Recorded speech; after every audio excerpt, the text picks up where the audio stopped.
Olá pessoal, seja bem-vindo ao segundo episódio do segundo ano da vida desse podcast, diretamente para vocês aqui da Carolina do Norte. Eu estou conversando com uma pessoa que está no Rio Grande do Sul e ele é responsável por um outro podcast que começou a fazer um sucesso bem grande aí, eu tenho acompanhado há algum tempo.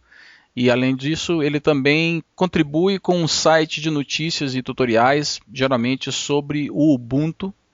Então, eu apresento para vocês o meu convidado desse episódio, é o Ivan Brasil Fuser. Tudo bem, Ivan? Tudo bem. Como é que estão as coisas por aí? Tranquilo, calor fora do normal no Rio Grande do Sul, né? Mas estamos tudo tranquilo. Pode crer. Você saindo do verão e eu tentando sair do inverno aqui nos Estados Isso aí. Unidos. Ivan, olha, como eu tinha conversado com você um pouquinho antes de começar a entrevista, eu acompanho você indiretamente porque uma coisa que eu mencionei para você é que não tem como eu ver notícias sobre o Ubuntu no Brasil sem ver alguma coisa relacionada ao seu website do Ubunteiro, que é sobre dicas e tutoriais sobre o Ubuntu, ou agora, geralmente nesses últimos meses agora, nesses últimos meses eu tenho visto o seu podcast, o Opencast. Então, eu fiquei bem curioso de saber, primeiramente eu queria saber como é que era que funcionava o seu site de notícias, mas por causa do seu podcast, eu também fiquei mais interessado ainda em conversar com você, porque até então eu nunca conversei com outra pessoa que também faz um podcast. Então, eu gostaria de conversar com você primeiramente sobre o site Ubunteiro. Como é que foi que surgiu a ideia do Ubunteiro? Quando que ele foi criado? E logo no comecinho, qual era o objetivo do Ubunteiro? Bom, o site ele começou foi em 2006, um pouco depois que eu comecei a utilizar o Ubuntu e tinha muita coisa ainda que era manual para se fazer, mas era um blog pessoal mesmo, não tinha nem a ideia de passar assim, chegar a muito conhecimento. Eu queria guardar as informações que eu recolhia, os tutoriais que eu já tinha visto, alguma coisa assim, para configurar o meu hardware. Uhum. Até o primeiro servidor do site foi um Pentium 100 no meu quarto, né? Acho que tinha 32 MB de RAM. Quando tinha 50 acessos era uma desgraça, né? Caía servidor, fazia de tudo. E assim comecei até era outro domínio, não era no ubunteiro.com.br, né? Ele trabalhava no meu domínio da minha família, que era no fuser.com.br/blog. E eu Uhum. comecei a ter bastante acesso do pessoal acadêmico. E aí o pessoal tinha problema com a palavra blog, né? Que era bloqueada na maioria das universidades, inclusive na universidade que eu estudava. Hum. Então aí é que surgiu a ideia, como já tinha o nome, a ideia do Ubunteiro, não sei, nem olhei mais, mas acredito que ainda seja o nome dado às pessoas que participam da comunidade, que assinam o código de conduta e tudo mais. Pelo menos aparecia sempre lá, né? Agora você é um Ubunteiro, né? Então a ideia do nome saiu daí e o domínio porque o nome acabou pegando mesmo e as pessoas até já iam digitando, em vez de digitar o endereço que para entrar no site, digitava ubunteiro.com.br e não chegavam no site, né? Aí o pessoal acabou entrando em contato comigo mesmo por comentários ou alguns amigos, por que tu não registra o domínio com o nome do site, né? Para facilitar na hora da Isso, para busca. facilitar até. Aí tá, acabei registrando e aí o site começou a crescer. Consegui, na empresa onde eu trabalhava, passei a hospedar então o site, né? O pessoal aceitou deixar lá. Então ele começou a evoluir. E no início eram textos, até se eu for ler agora os textos que eu escrevia lá, dá até vergonha, né? O jeito com que eu escrevia, não que eu escreva maravilhosamente hoje, mas foi uma evolução para mim também. Acabei aproveitando isso para aprender a escrever um pouco melhor, né, o site. E com o tempo agora a gente está com parceria para hospedagem. Hoje eu não pago hospedagem. Pelo menos nesse próximo até o final do ano, acredito que eu não vou pagar a hospedagem, né? Que eu tenho a parceria aí com o provedor. Saquei. Mas é isso, a gente foi começado com uma simplesmente para documentação para mim, só que acabou crescendo, o pessoal acabou começando a gostar e sempre focando também na mesma ideia do Ubuntu, ser para usuários mais iniciantes. Embora tinha gente que escrevesse alguma coisa para servidor também, mas a ideia era para quem estava iniciando também no servidor, né? Não só as pessoas que já são mais experientes nessas áreas. Então quer dizer que o Ubunteiro, que começou como um blog pessoal, foi a forma de você catalogar informações que você usava para administrar suas próprias máquinas, certo? Isso, principalmente porque eu tinha bastante máquina problemática, né? Escolhia mal o hardware no início. era CIS e companhia, né? E você falou para mim que no começo as pessoas que apareciam no seu site, né, ou seja, que pesquisavam e acabavam chegando no seu site eram pessoas do mundo acadêmico. Você tem alguma ideia por que era esse o tipo de pessoa que visitava a sua audiência? Olha, eu nunca me perguntei muito disso, mas é que também eu sempre vivi bastante no mundo acadêmico. Tanto eu participei de maratona de programação, toda essa parte de coisas que as pessoas geralmente não fazem também no mundo acadêmico, eu acabava fazendo. Eu era o cara que botava a cabeça ali, eu botava a cara a tapa, né? Uhum. Aí, então eu conheci bastante gente também de fora aqui da minha região, conheci gente do Brasil inteiro, tanto aqui do São Paulo, indo lá para Natal, Minas Gerais. E esse pessoal acabava conhecendo o site também e acabava divulgando mais dentro das universidades, né? Então cresceu assim, na verdade cresceu primeiro com boca a boca e depois começou um pouco de pesquisa mesmo, ter acessos vindo de sites de pesquisa como o Google, coisa assim, né? Você tem alguma ideia de termos de estatísticas sobre visitas no seu site? E também quais são as máquinas que você usa? Qual é a especificação do software que você usa, da máquina que você usa para rodar o site? Bom, o site eu não tenho a ideia de qual é a máquina que ele está rodando, né? Isso eu larguei na mão do pessoal que me cedeu a hospedagem. E Certo. em termos de visitas, hoje a gente fica em visitas únicas em torno de 700 visitas únicas, com algumas exceções assim que ultrapassa 1000 visitas únicas, né? Conforme o artigo, o post ali é mais polêmico, ele ultrapassa, pode chegar até 5.000, né? Mas o normal é ali entre 600 e 700 visitas únicas Isso por dia? por dia, isso dia. Até uma coisa que eu fico assim, que eu até tenho postado ultimamente no Twitter, que é curioso, é que o pessoal, a maior parte, a região do Brasil que mais visita o site é Norte e Nordeste, né? Bem longe de onde eu estou. Uhum. E tem bastante coisa também em Portugal. Portugal também visita bastante o site. Hoje, o Ubuntu não é um blog mais pessoal. É um site realmente onde pessoas eu acredito que usuários do Ubuntu, talvez até pode ser que tenha usuários do Debian, mas a maioria deve ser do usuário do Ubuntu, vão lá para buscar informação de como efetuar certas modificações no sistema, como conseguir algum tipo de software para pegar notícias. Você tem alguma ideia do que é que as pessoas buscam no seu site? As pessoas vão bastante pelos tutoriais de configuração de hardware mesmo. É modem 3G, placa de captura de vídeo, esse tipo de coisa assim. O pessoal vai para tentar resolver alguma coisa que não funcione e que eu já tenha colocado. E lógico, tem aquelas as visitas sazonais, né, que é no caso de cada lançamento do Ubuntu, que essa eu descarto até das estatísticas porque fica fora né, é onde tem acesso um número muito maior, né, mas geralmente é procurando tutoriais mesmo de como fazer as coisas funcionarem. Esse tipo o hardware um pouco diferenciado, né? O Uhum. pessoal que tem um hardware que não é um Intel que funciona mais normal, um Nvidia, sempre quem foge mais pro hardware mais marginalizado, digamos assim. Certo. E aonde é que você pega essa informação? Tipo assim, você tem uma garagem aí com um monte de máquina maluca e você fica tentando instalar elas e configurar. Da onde que veio o seu catálogo de informação sobre hardware?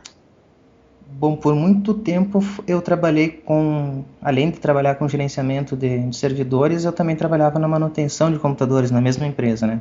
Então o tempo que ficava vago que eu não estava dando manutenção nos servidores, eu estava com alguma máquina, sempre aparecia mais variado tipo de máquinas. Sempre que eu podia, tinha um tempo, eu pegava um live pendrive, um live CD e rodava o Ubuntu nessas máquinas, via o que rodava ou não rodava, mesmo sendo de clientes, né? Eu não estava alterando nada do hardware deles, do HD deles, né, seja lá das informações deles. E eu sempre testava e via o que funcionava, o que não funcionava, tentava fazer funcionar dessa maneira. Ou até num HD externo que eu já tinha instalado, que aí ficava até mais fácil de eu testar, né? Então a maioria foi isso, mas aqui em casa eu também tenho. São 2 notebooks, um netbook e um desktop. São as máquinas que a gente vai acumulando aí na vida e não tem um outro fim para dar, e nessas máquinas eu acabo testando também as coisas, né? E, por exemplo, um modem 3G, eventualmente as pessoas me emprestam para me ver como que faz para funcionar. Depois que eu faço como funcionar, eu gero então o artigo e devolvo para a pessoa. É o caso de um artigo que é bastante visitado ali do Modem 3G foi assim. O Modem 3G a pessoa me emprestou de ver, ó, se tu conseguir fazer funcionar, te agradeço pro resto da vida. Aí peguei aquilo lá, até o artigo não foi 100% meu, tive que fazer algumas alterações, mas eu achei ele em... Agora eu não vou lembrar o idioma, acho que foi italiano. E tem bastante esse negócio, eu procuro em outros idiomas, não que eu saiba, né, mas eu tenho uma facilidade de entender as palavras-chave em vários idiomas, e ali eu acabo conseguindo captar de vários lugares e gerar também os artigos, né. O webcam também, as pessoas às vezes me emprestam, mas sempre é na base assim, se não são essas máquinas que eu tenho, ou é no empréstimo mesmo, que eu acabo gerando conteúdo. Tá bom, Ivan. Então, hoje em dia você não mantém mais o Ubuntu sozinho. Você tem outras pessoas que contribuem também com artigos e com dicas e tutoriais, certo? Tem algumas participações mais esporádicas, geralmente eu faço alguns pedidos de pessoas que queiram compartilhar alguma postagem, que queiram fazer parte do time.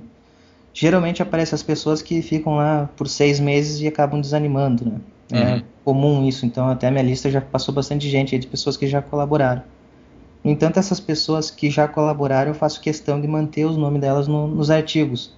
Algumas até me dizem, não, eu não vou mais participar, não vou mais escrever, pode pegar o artigo para ti, pode botar teu nome como se tivesse escrito, mas eu faço questão de manter, como o autor não fui eu, né, eu não vou me adonar dessa informação. Então eu deixo como autor lá, inclusive até eu nem verifiquei mais no site se aparece, mas os usuários dessas pessoas continuam lá apenas com a restrição de postagem, né? Certo. Mas não é assim que seja fixo, essas pessoas realmente sempre vão colaborar comigo. Não existe responsabilidade, por exemplo, tu não se compromete a ter que escrever uma vez por mês, uma vez por semana para o site. Se tem ideia de escrever, entra em contato que eu vou dar um jeito de ou só publicar a tua matéria e te deixar o nome, né? Deixar lá o nome quem foi que escreveu, ou se pretende escrever mais continuamente, eu já crio um usuário mesmo e a pessoa fica livre ali para escrever. Lógico, sempre que ela escrever, ela vai deixar o artigo dela como pendente, né, para mim poder avaliar realmente se vai entrar no site ou não, né. Mas é assim que funciona então as postagens. Geralmente sou eu que faço, que acabo escrevendo, né, mesmo, e com algumas participações especiais. E como é que foi que desse site de notícias, você partiu para o mundo de podcast? Isso foi mais por... sempre fui de ouvir outros podcasts, né? Não da área de tecnologia, sempre na parte mais de entretenimento mesmo, humor, esse tipo de podcast. E eu sempre sentia falta de algo em português na área de tecnologia, mas mais voltado para software livre e que principalmente não tivesse aquela história de patrocínio, que tem muita coisa aí que são episódios patrocinados, esse tipo de coisa fica claro quando você ouve um podcast, né? Então eu queria algo desse gênero, que trouxesse o software livre e sem a necessidade de ter alguém por trás bancando isso. E como o site acabou chegando num nível ali, um crescimento bom, eu não digo que, por exemplo, as propagandas paguem os custos que eu tenho com o site, embora eu tenha hospedagem em parceria, eu tenho outros custos também, né, para manter o site. Mas então eu achei assim, agora eu consigo fazer isso aqui por mim, eu não vou precisar de dinheiro nem nada mais, eu consigo fazer a coisa do jeito que eu quero, né. Aí comecei a conversar com alguns amigos do extinto grupo Caudilho Livre, que era um grupo regional aqui de software livre, que inclusive encerrou por total sua participação no mundo hoje, né, com a extinção do domínio. Eu juntei essa galera ali e pensei, o que vocês acham de a gente fazer assim? Expus a minha ideia, né, o que era para fazer, o pessoal, vamos tentar, né. Aí juntamos no final de semana, não lembro agora se foi um sábado, se foi um domingo à tarde, fomos para casa de a gente não fez essa gravação online, a gente fez a gravação presencial, e largamos então o episódio 0 para ver se o pessoal gostava, se repercutia mesmo, né? E realmente o pessoal gostou. E dali para frente eu fui tentando fazer outros. Só que lógico, tem aqueles probleminhas, talvez tu já tenha até passado por isso, que é aquele momento em que você não consegue conversar com as pessoas, você não consegue o tempo das pessoas ou as pessoas não te respondem, né? Com certeza. E aí isso aconteceu no ano passado, logo depois que a gente começou a fazer o Opencast e deu aquela freada, né? E esse ano agora já, como também o podcast ganhou nome, né? Ganhou peso aí, eu consegui conversar com pessoas de outros sites. Isso é até novidade, eu estou largando isso aí no castalho, aí ninguém ainda está sabendo quem são as pessoas. Então eu e o Diego, que já vimos participando, e tem mais 2 participantes de outros 2 sites que vão fazer parte da equipe aí fixa. Também para fugir um pouco, como eu sou sempre no mundo Ubuntu, eu não quero falar só de Ubuntu, eu quero falar sobre outros temas de software livre também. Mas se eu ficar sempre só com as pessoas que eu mais conheço, eu vou acabar ficando nesse mundinho, né? Eu vou ficar preso nisso. Certo. Então eu peguei gente de um site mais genérico, outras pessoas, tem gente do Ubuntu também que vai participar, com certeza. E a gente mudou também a ideia de podcast, no tipo de podcast que a gente vai fazer. Que agora a gente não vai fazer só esses episódios especiais eu chamo alguém da Canonical, eu chamo alguém de um projeto específico, não vou mais fazer só isso, né? Certo. A gente vai comentar o que aconteceu sempre no mundo do software livre, nos dias desde o último episódio até o que a gente está gravando, e principalmente dar a opinião pessoal de cada um, para gerar mesmo polêmica, gerar discussão, né, na comunidade. Entendi. Então, quer dizer, você vai expandir o foco, não vai ser tão focado tanto no Ubuntu, mas também focar um pouco mais nas notícias que aconteceram desde o último episódio. Isso, mais ou menos isso daí. Bacana, bacana. Então, e já posso esperar o próximo episódio, já está nesse modelo? Sim, já estamos até, tá com a pauta ali já bem encaminhada. Essa semana provavelmente a gente já está gravando e na próxima semana já temos novo episódio. Então você vai lançar um episódio a cada 2 semanas? Essa é a ideia inicial ainda, até por questão do tempo de edição, né? Até porque eu tenho o canal de vídeo ali também para manter, né, no YouTube. Uhum. Isso eu tento meio que fazer alguns tutoriais, reviews assim, então eu preciso desse tempo. Eu não vou conseguir fazer os 2 na mesma semana, né? Eu preciso de uma semana para cada um para garantir que eu vou conseguir fazer algo com um mínimo de qualidade. Lógico que eu não vou fazer nada, eu não sou editor de vídeo, eu não sou editor de áudio, né? Eu faço isso também, aprendi para fazer isso. Então tô aprendendo ainda, na verdade. Então eu preciso de um tempo para fazer a coisa ficar audível ou invisível, né? Que a pessoa não pegue nojo do que está assistindo ou ouvindo. Então nós estamos no mesmo time, porque eu também tive que aprendi na marra para poder fazer o que eu precisava, mas definitivamente eu não me considero como um profissional editor de áudio ou até mesmo de vídeo. Então, aproveitando o gancho que você falou dos seus vídeos do YouTube que você tem, fala para mim, primeiramente, qual é o objetivo e, segundo, a minha curiosidade é saber o que é que você usa para poder fazer a gravação dos vídeos e a edição deles, e depois voltando para o próprio podcast, o que é que você usa para poder fazer a edição dele? Bom, dos vídeos eu uso o gravador de tela, o GTK Record My Desktop. Certo. Como para edição, o arquivo gerado por ele é muito ruim para edição, né? Porque eu não sei exatamente, mas eu acredito que ele não faça quadro a quadro a gravação. Eu faço depois como é que é a palavra agora? Transcodifica, será isso? Isso, eu faço uma transcodificação, né? Altero o tipo do arquivo para melhorar a edição. Também utilizo uma câmera filmadora, que essa sim foi conseguida com o dinheiro dos patrocínios aí do pessoal que fez compras pelo site, eu consegui comprar uma câmera também. Aí eles tiveram a triste... Bom, eles viram a minha cara, né? Tiveram que ver a cara de quem faz os vídeos também, né? Então, e para edição dos vídeos eu utilizo geralmente ou o Kdenlive ou também agora fugiu o nome, o mais profissional. O Cinderella? Isso, o Cinderella, e também já utilizei o OpenShot. Tá. Algumas vezes, mas o que eu uso mais é Kdenlive e o Cinderella. E pro podcast, infelizmente a gente não tem um software de gravação, na verdade um software para que a gente possa conversar com pessoas aí à distância e fazer a gravação melhor que o Skype, né? estou no aguardo aí de uma ferramenta melhor, mas infelizmente ainda não apareceu.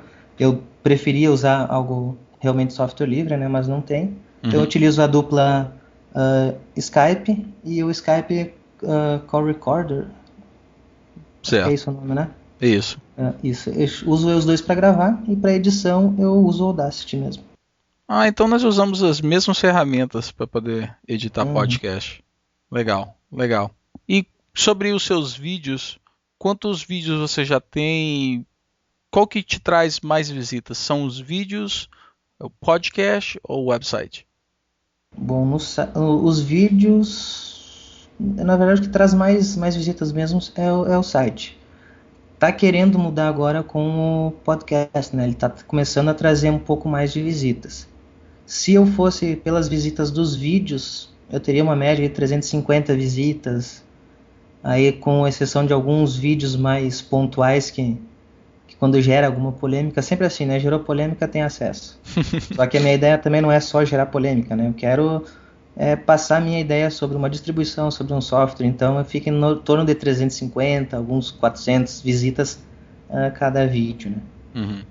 Mas o que traz mais visitas mesmo é o site, que até dá algum retorno financeiro, a cada 3, 4 meses algum retorno financeiro é o site. Legal. Isso é muito bom saber, então. Você é um dos poucos sites que eu conheço brasileiros assim que mexe com esse tipo de notícia, que além de ter uma boa audiência, né, ou seja, tem um público que está sempre acompanhando, que está conseguindo se sustentar. Então é muito bom saber disso, é uma boa notícia. E sobre o futuro dos seus projetos, e eu digo projetos incluindo tudo, tanto os vídeos, como o podcast, como o site de notícias. Eu sei que você vai mudar o formato do podcast. Tem mais alguma notícia, algum plano assim futuro para algumas modificações, talvez no site ou nos vídeos? Bom, nos vídeos a única mudança mesmo que eu tenho é tentar realmente melhorar a qualidade de edição. Na verdade, eu preciso aprender a fazer algumas animações, até para fazer aberturas e outras coisas assim, né? Eu preciso aprender isso. Mas para esse ano eu não acredito que tenha muita mudança, a não ser a cobertura dos eventos mais próximos, que eu vou começar a ir gravar também para divulgar o trabalho de outros grupos, que principalmente aqui perto na região, né? A gente tem grupos ali em Chapecó, que é aqui perto, Passo Fundo, quem sabe até Santa Maria, que fica já mais de 300 quilômetros daqui, mas é onde eu tenho família também, né? Então eu sou natural de Santa Maria, então, que é o centro do estado. Certo. Mas então a única coisa dos vídeos é que eu vou tentar também fazer bastante essa cobertura de eventos. No site eu preciso urgentemente mudar o tema, né? Foi acrescentado muito conteúdo e não tinha, no tema que eu utilizava antes, não tinha onde encaixar isso, então ele está meio mais ou menos encaixado ali, né? Para o pessoal ter um pouco de visibilidade tanto do podcast quanto do vídeo. Então eu preciso, na verdade, dar uma ajeitada nisso. Isso aí como também depende bastante de tempo sobrar, e isso está difícil, né? Mas isso eu preciso fazer, alterar o layout mesmo do site. E o podcast é isso, que é a mudança, na verdade, a gente já começou o ano com essa proposta de ter as pessoas fixas para participar sempre, não ser eu ou mais um e algum projeto, então sempre as pessoas, e lógico, alguns projetos vão aparecer sempre, né? Alguma coisa importante e interessante, a gente vai chamar o pessoal também para conversar, mas só que o pessoal do projeto agora não vai ter só eu para questionar, né? Vai ter outras pessoas ali que também sempre vão participar. Legal, legal. Bem, então, olha, para você que está escutando o episódio, eu duvido que você não conheça o site do Ubuntu, mas de qualquer forma vou deixar um link para vocês darem uma olhada. Principalmente, eu sugiro que vocês dêem uma olhada nos vídeos, tutoriais e tentem acompanhar também o podcast, se você já não está acompanhando. O último episódio foi muito interessante, com várias pessoas conversando sobre vários assuntos, geralmente relacionados ao Ubuntu, mas como o Ivan falou, o foco vai mudar um pouco, então se você quer acompanhar notícias, ficar a par do que está acontecendo aí do mundo de tecnologia, eu sugiro que vocês acompanhem o Opencast, principalmente agora com essa nova safra das pessoas que vão estar trabalhando. Então, Ivan, chegamos na parte do episódio que é a parte que eu curto bastante, que é o meu top 5. Então, eu quero aproveitar a oportunidade e te perguntar sobre o que é que, quando você não está dividido aí entre manter o site de notícias, criando seus vídeos ou trabalhando no podcast, o que é que você assiste? Televisão, praticamente nada. Eu costumo sequer ligar a televisão. A única coisa que eu gosto bastante, como eu gosto de. Não mexer com o computador e não ser nerd é meio difícil, né? Então, histórias de zumbi que eu gosto bastante, eu acompanho a seriado The Walking Dead só. Na Certo. televisão é só isso mesmo que eu acompanho. E em termos de filme, assim, alguma coisa que você curte ou que marcou? Eu gosto bastante de filmes, mas eu não costumo assistir na televisão, eu costumo ir ao cinema mesmo. Eu gosto de assistir filmes no cinema, embora na minha cidade não tenha um cinema muito bom, mas eu gosto disso. E eu gosto mais mesmo de ficção científica, mas não é só ficção científica por ser futurista ou ser meio maluco assim, não. Eu gosto da ficção científica que bote para pensar. Por exemplo, a Inception. Inception. Esse é um dos filmes que, inclusive, eu assisti mais de uma vez porque eu achei detalhes no filme que talvez indique um final diferente do que o pessoal percebeu, né? Então, detalhezinhos, por exemplo, eu gosto de olhar um filme e perceber que tinha uma aliança num local da cena e não tinha no outro. Isso pode ser tanto um erro de gravação como pode ter sido uma jogada do diretor. Nesse filme tem esse tipo de coisa, que se foi um erro muito feliz, né?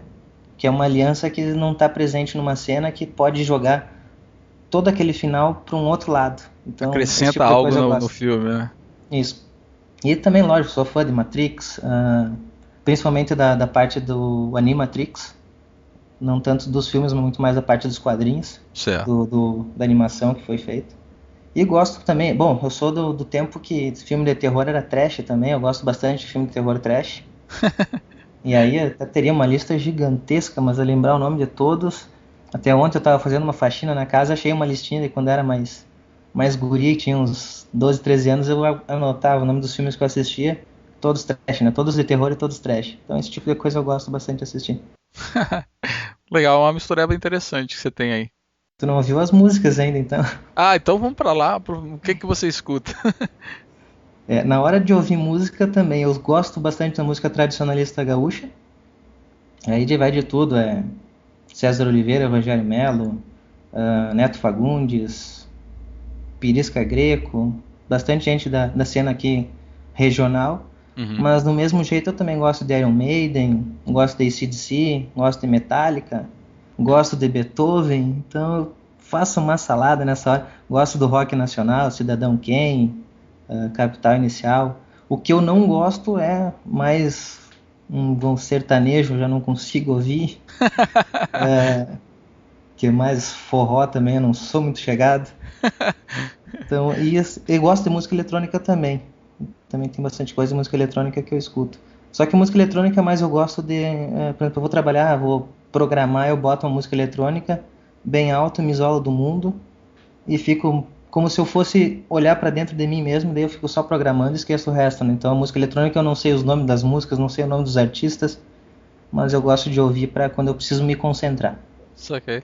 Ué, então deixa eu te perguntar, você falando de programação, você programa com qual linguagem? Profissionalmente, hoje eu não trabalho com programação, mas eu comecei profissionalmente com Delphi para Windows, depois eu passei a programar em Shell Script, programei bastante em C e C++, e tenho trabalhado um pouco agora também com Java. Também outra mistureba, né? Como sempre gostei de experimentar, se fosse também citar outras, tentei COBOL, mas isso já era mais de brincadeira, Lisp, Assembly, isso tudo eu já brinquei, né? Saquei. Caramba. E em termos de leitura, você lê alguma coisa?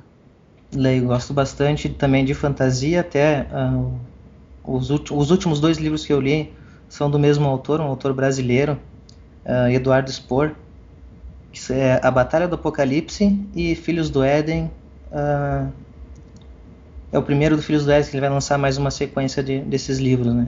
Uhum. É bem, para quem a ideia dele é uma história sobre anjos, né? A visão do Apocalipse não pelo lado humano, mas sim pelo lado angélico, né? Certo. É uma ideia bem interessante, focado nas guerras e não e não naquela parte bonitinha que a igreja poderia focar, né? Uma Certo. ideia bem legal, bem interessante. E gosto também da história política. Tipo o quê? Esse eu não vou lembrar os nomes mesmo, mas eu teve um livro, inclusive, esse eu sempre falo pelo preço que eu paguei pelo livro. Eu paguei R$ 10 o livro, foi um dos melhores livros que eu li até hoje, que ele conta a história da inteligência brasileira, né? Do serviço secreto brasileiro, Uhum. desde a ditadura até chegar ao governo Lula, o primeiro mandato do governo Lula. E por R$ 10 foi um livro que eu ficava até... Começava a ler ali 11 horas da noite e às 3, 4 horas da madrugada ainda estava lendo, né? Inclusive eu costumo fazer isso com todo livro. Se eu gostei, passo a madrugada lendo, mesmo tendo que trabalhar no outro dia, 7 horas tô de pé, mas eu costumo ler bastante de madrugada. Se você por acaso depois lembrar o nome do livro, então eu gostaria que você me indicasse, porque Uhum. eu curto muito história e tem uma coisa que eu não sei muito é justamente sobre a história brasileira, porque eu saí daí um pouco novo e eu não apreciava a história de Uhum. qualquer lugar, né? Então eu só fui aprender a gostar de história depois de adulto. Eu achando o livro ali, eu te passo o nome dele. Beleza. Ele deve estar nas gavetas e foi dos primeiros que eu antes também não lia nada, não gostava de ler. Foi com esse livro que eu despertei de novo para voltar a ler, né? Então foi o primeiro da uma safra, depois vem uma galera aí por cima. Ah, legal, legal. Então definitivamente eu gostaria de saber disso daí. E Uhum. a última perguntinha que eu tenho para você é: se eu fosse te dar um computador hoje, tá? Eu cheguei aí no Rio Grande do Sul, vou te visitar, trouxe um computador para você. O que é que você vai instalar? O Ubuntu, com certeza. Com certeza. É Então, a primeira coisa, eu vejo se ele vai rodar o Ubuntu. então, depois que você instalou o Ubuntu, quais são os primeiros aplicativos que você instala?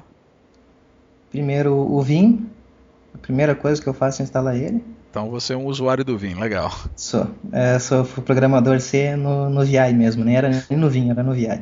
Aham. Comecei com ele.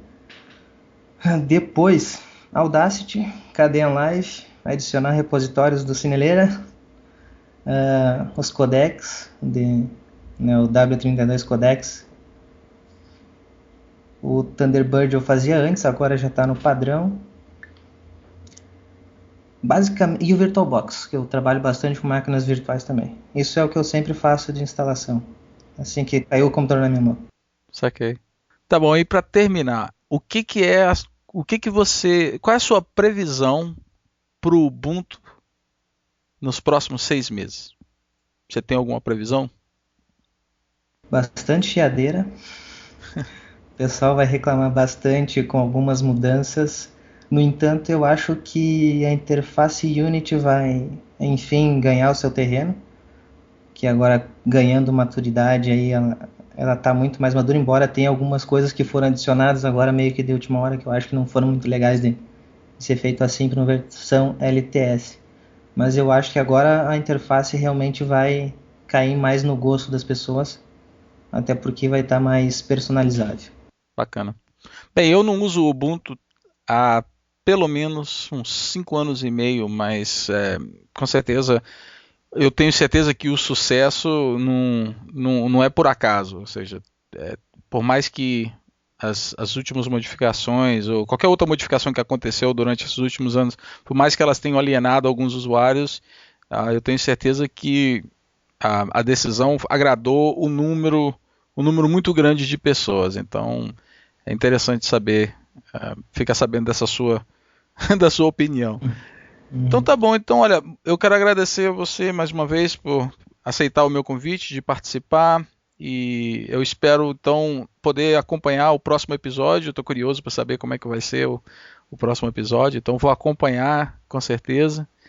Quero convidar todo mundo que está escutando esse episódio, que se você ainda não escutou o Opencast, dá uma olhadinha lá e fica de olho no próximo episódio que vai sair dentro de 2 semanas ou algo menos assim. Eu que agradeço aí pelo lembrete. Eu nem esperava que um dia eu fosse participar do Castalho Podcast.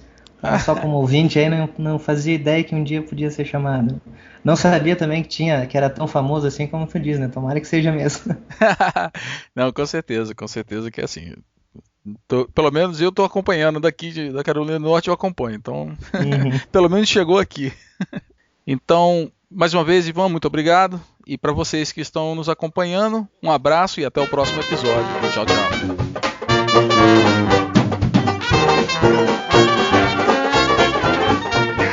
Ain't gonna give nobody none of my jelly rolls. I wouldn't give you a piece of this cake to save your soul. My mom told me today, before she went away, to be a good boy, she'd bring me a toy. I'm my mama's pride and joy. Now there ain't no use for you to keep on hanging round. I love you, but I've got to let you down. My jelly roll is sweet, it's really hard to beat. I know you